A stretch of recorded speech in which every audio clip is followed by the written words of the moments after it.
प्रेम से बोलिए लक्ष्मी नारायण की जय। जय श्री कृष्ण, राधे राधे।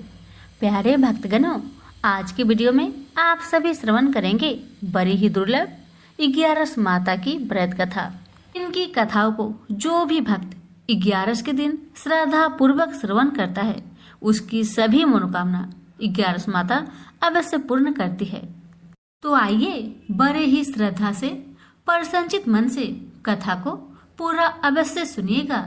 हे 11 माता, मैं आपकी भक्तों को आपकी कथा सुनाने जा रही हूँ। अगर हमसे अनजाने में कुछ गलती हो उसे क्षमा करना और अपनी सभी भक्तों की मनोकामना को पूर्ण करना। कथा इस प्रकार है। एक बार एक राज्य में एक राजा रहते थे। राजा बहुत ही बुद्धिमान और बलशाली थे। राजा सदैव अपनी प्रजा का बहुत अच्छे से ध्यान रखते थे। प्रजा भी अपने राजा को बहुत पसंद करते थे। राजा की 2 बेटियां थी। राजा अपनी दोनों बेटियों से बहुत प्रेम करता था। राजा की छोटी बेटी देखने में बहुत सुंदर और आकर्षक थी और राजा की बड़ी बेटी छोटी बेटी के मुकाबले थोड़ा कम सुंदर थी। राजा की छोटी बेटी 11 माता का पूजन किया करती थी और सभी लोग राजा की छोटी बेटी से बहुत प्रेम करते थे और बहुत प्रशंसा करते थे। राजा भी अपनी छोटी बेटी को बड़ी बेटी से अधिक प्रेम करते थे, जिस कारण राजा की बड़ी बेटी अपनी छोटी बहन से बहुत नफरत करने लगी। राजा की दोनों बेटियां जब बड़ी हो गई तब एक पड़ोस राज्य में रहने वाला राजकुमार राजा की बड़ी बेटी के लिए रिश्ता लेकर आया। लेकिन जैसे ही उस राजकुमार की नजर राजा की छोटी बेटी पर पड़ी तो वह राजकुमार राजा की छोटी बेटी पर आकर्षक हो गया और उससे पहले नजर में ही प्रेम कर बैठा। उस राजकुमार ने राजा की बड़ी बेटी के साथ विवाह करने से मना कर दिया और उसने राजा से कहा कि मैं आपकी छोटी बेटी से विवाह करना चाहता हूँ। जिसके बाद राजा की बड़ी बेटी यह देखकर अपनी छोटी बहन से बहुत क्रोधित हो गई और राजा की बड़ी बेटी ने अपनी छोटी बहन को अपना सबसे बड़ा दुश्मन मान लिया। राजा की बड़ी बेटी ने अपनी छोटी बहन से बदला लेने का निर्णय लिया, जिसके लिए उसने अपनी छोटी बहन को जान से मारने का प्लान बनाया। राजा की बड़ी बेटी ने अपनी छोटी बहन को मारने के लिए सबसे पहले एक लड्डू में जहर मिलाकर अपनी छोटी बहन को दे दिया और उसको लड्डू खाने के लिए कहा। लेकिन लड्डू खाने के बाद भी छोटी बहन को कुछ नहीं हुआ। बड़ी बहन यह देखकर बहुत आश्चर्य में पड़ गई, लेकिन बड़ी बहन ने हार नहीं मानी और उसने जब रात में छोटी बहन अपने कमरे में सो रही थी तब एक मटके में सांप रखकर उसे कमरे में छोड़ दिया ताकि छोटी बहन को डस ले और उसका काम तमाम हो जाए। लेकिन सांप भी छोटी बहन का कुछ नहीं कर पाया।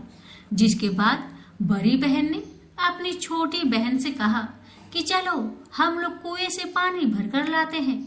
जिसके लिए वह छोटी बहन को पानी भरने के बहाने कुएं के पास ले गई और उसने अपनी छोटी बहन को कुएं में धक्का दे दिया। लेकिन 11 माता की कृपा से छोटी बहन को तब भी कुछ नहीं हुआ, क्योंकि हर बार 11 माता उसकी रक्षा कर रही थी। और उधर बड़ी बहन अपने सारे प्रयासों के बाद असफल हो रही थी, जिससे वह बहुत क्रोधित हो जा रही थी। फिर उसने अपनी छोटी बहन के पास जाकर उससे खुद पूछा कि मेरी छोटी बहन, तुमको पता है भगवान ने सबकी मृत्यु एक निश्चित समय पर लिखी हुई है और कैसे तुम्हारी मृत्यु होगी क्या यह तुम जानती हो? तब छोटी बहन ने अपनी बड़ी बहन को बताया कि हाँ, मैं जानती हूँ मेरी मृत्यु कैसे होगी। छोटी बहन से यह सुनकर बड़ी बहन मन ही मन बहुत प्रसन्न होने लगी और उसने अपनी छोटी बहन से कहा कि तो मुझे अपनी मृत्यु की राज बताओ। छोटी बहन ने अपनी बड़ी बहन से कहा कि मेरी मृत्यु तो एक तोते में है। जो तोते के गले में एक हार है उसी में मेरा प्राण छुपा हुआ है। तब तक कोई भी व्यक्ति तोते को मारकर वह हार अपने गले में पहनेगा तो मैं मूर्छित हो जाऊंगी, और जैसे ही उस हार को अपने गले से उतारेगा तो मैं वापस जीवित हो जाऊंगी। अपनी छोटी बहन की मृत्यु का राज जानकर बड़ी बहन बहुत खुश हो गई और वह अपनी छोटी बहन को मारने के लिए उसके पालतू तोते को ढूंढना शुरू कर दिया। और छोटी बहन को इस बात का आभास तक न हुआ कि कोई उसकी जान लेना चाहता है, जिसके लिए वह अपने पिताजी के पास गई और उसने अपने पिताजी से कहा कि पिताजी, मेरी मृत्यु के बाद आप मुझे जलाइएगा मत, बल्कि आप मुझे अपनी पुरानी हवेली में एक पलंग में लेटाकर छोड़ दीजिएगा। अपनी छोटी लड़की की यह बात सुनकर राजा बहुत आश्चर्य में पड़ गया और उसने अपनी बेटी से पूछा, बेटी, तुम यह क्या कह रही हो? तब राजा की छोटी बेटी ने बताया, पिताजी, समय किसी के लिए नहीं रुकता है, कब क्या हो जाए किसी को कुछ पता नहीं है। और फिर राजा ने अपनी छोटी बेटी से कहा कि तुम ऐसी बातें क्यों कर रही हो? 2-3 दिन में तुम्हारा विवाह है। लेकिन छोटी बेटी ने अपने पिताजी को ऐसा करने पर मजबूर कर दिया और उसने वचन ले लिया। राजा ने भी अपनी छोटी बेटी की बात स्वीकार कर ली और 2-3 दिनों के बाद जब शादी का समय आया तब राजकुमार बारात लेकर राजा के घर आया और राजकुमार और राजा की छोटी बेटी का विवाह शुरू हो गया। जैसे ही राजा की छोटी बेटी राजकुमार के साथ फेरे लेना शुरू करती है तो उसकी बड़ी बहन अपनी छोटी बहन के कमरे में जाकर उसके तोते को पकड़ लेती है और उसको जान से मार देती है। तोते के गले में जो हार था उसको अपने गले में धारण कर लेती है। जैसे ही बड़ी बहन उस हार को अपने गले में धारण करती है तो उधर छोटी बहन 3.5 ही फेरे ले पाती है और वह फिर बेहोश होकर गिर जाती है। जिसके बाद राजा ने बड़े बड़े हकीमों को बुलवाया और अपनी छोटी बेटी का इलाज करने के लिए कहा। राजा की बात सुनकर वैद्य ने छोटी बेटी को जब चेक किया, राजा को बताया कि आपकी छोटी बेटी ना तो जीवित है और ना मरी हुई है। यह मैं ऐसी पहली बार देख रहा हूँ। राजा ने वैद्य और हकीम को ये बात बाहर बताने से मना कर दिया कि अगर तुमने यह बात किसी को बाहर बताई तो मैं तुम्हें फांसी दे दूंगा। राजा ने ऐसे दोनों को धमकाया। राजा ने अपनी छोटी बेटी को पुराने महल में जाकर एक पलंग में लेटा दिया और वहां पर कुछ सैनिकों तैनात कर दिया। वापस अपने महल पर आ गया। राजा की बड़ी बेटी अपनी पिताजी के पास आई और कहने लगी, पिताजी, अगर यह शादी संपन्न नहीं हुई तो आपकी इज्जत का क्या होगा? आप कहे तो मैं आपकी इज्जत बचाने के लिए राजकुमार से शादी करने के लिए तैयार हूँ। जिसके बाद राजा ने अपनी बड़ी बेटी की बात मान ली और राजा ने बड़ी बेटी को छोटी बेटी के कपड़े पहनाकर मंडप पर भेज दिया। लेकिन राजकुमार यह जान गया कि यह राजा की छोटी बेटी नहीं बल्कि बड़ी बेटी है। लेकिन जब राजकुमार ने शादी करने से मना किया तो सभी लोग ने राजकुमार को विवश करके राजा की बड़ी बेटी से बचे हुए फेरे संपन्न करा दिए और विवाह करवा दिया। जिसके बाद राजकुमार राजा की बड़ी बेटी को अपने महल ले गया। राजकुमार राजा की बड़ी बेटी से ना तो बात करता था, नहीं उसको पसंद करता था और ना ही उसके आसपास भटकता था।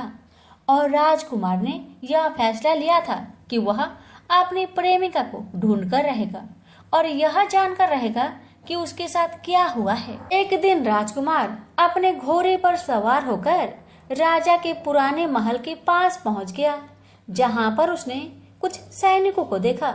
महल के पास पहुंचकर राजकुमार ने जब महल को ध्यान से देखा तो वह समझ गया कि यह तो हमारे ससुर जी का महल है।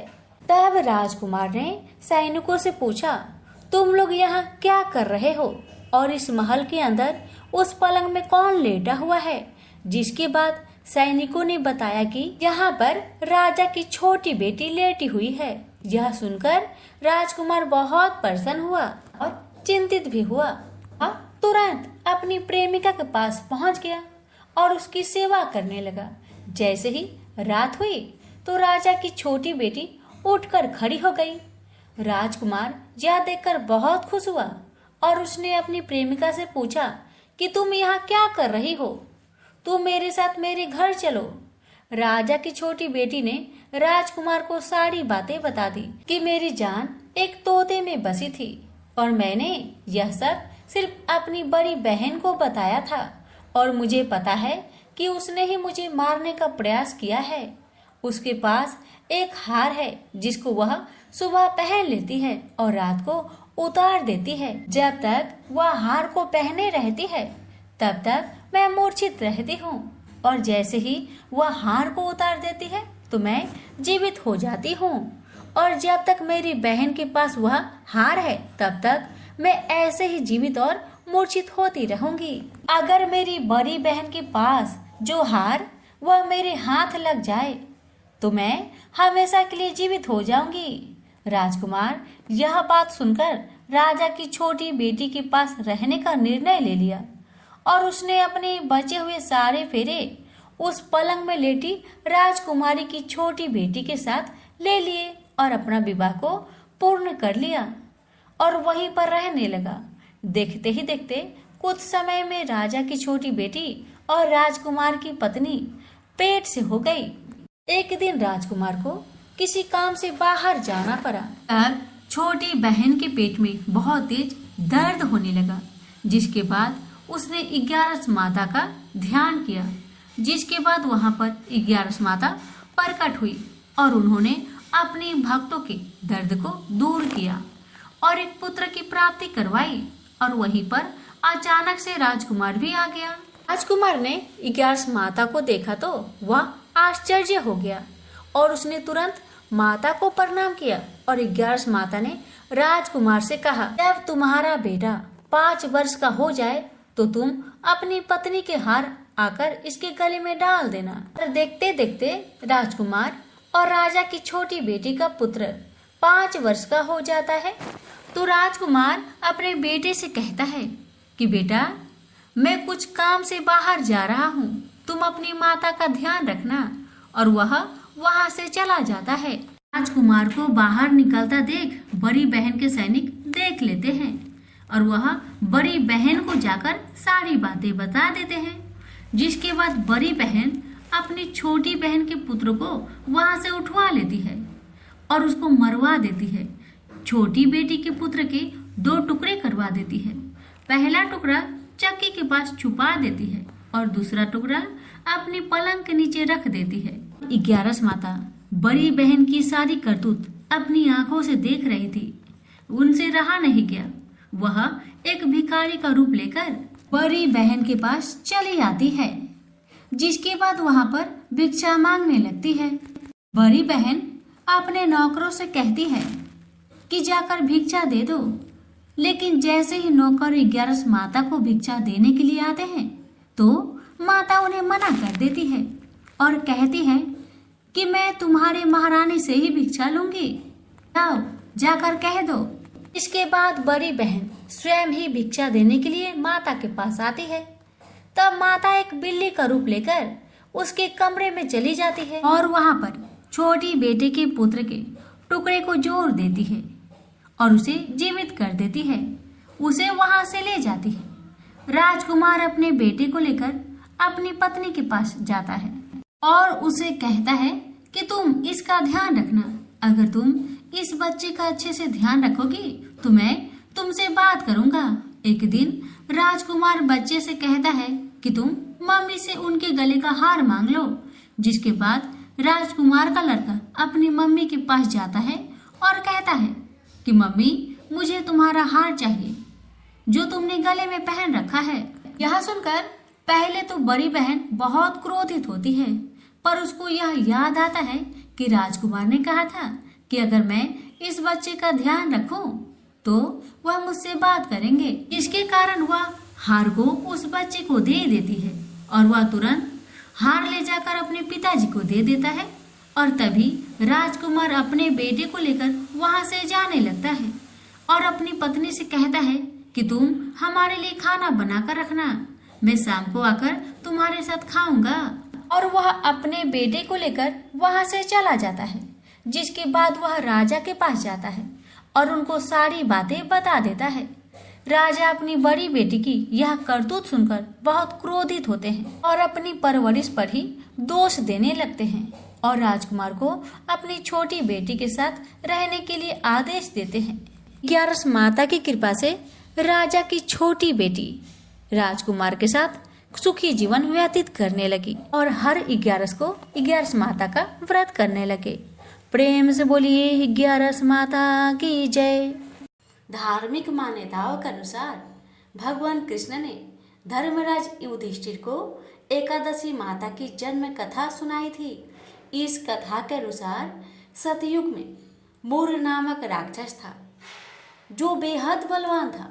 उस राक्षस ने इंद्र, आदित्य, वसु, वायु, अग्नि आदि सभी देवताओं को पराजित कर दिया था। परेशान होकर सभी देवताओं ने भगवान शंकर के सामने सारी बात रख दी। तब भगवान शिव ने कहा, हे देवताओं, तीनों लोकों के स्वामी, भक्तों के दुखों का नाश करने वाले श्री हरि विष्णु की शरण में जाइए, वो ही आपके दुख दूर करेंगे। भगवान शिव के कहे अनुसार सभी देवता भगवान विष्णु के पास पहुंचे और उन्होंने अपना दुख बताते हुए कहा कि हे प्रभु, राक्षसों ने हमें पराजित करके हमारा स्वर्ग छीन लिया है। आप उस राक्षस से हम सबकी रक्षा करें। भगवान विष्णु ने देवताओं को चंद्रावती नगरी जाने को कहा। उस समय राक्षस मूर सेना सहित युद्ध भूमि में दहाड़ रहा था। तब खुद भगवान हरि रणभूमि में आए और उन्होंने राक्षस मूर से युद्ध किया। ये युद्ध पूरे 10,000 साल तक चलता रहा, लेकिन मूर नहीं मरा। फिर भगवान विष्णु बद्रिका आश्रम चले गए। वहाँ हेमवती नामक सुंदर गुफा थी।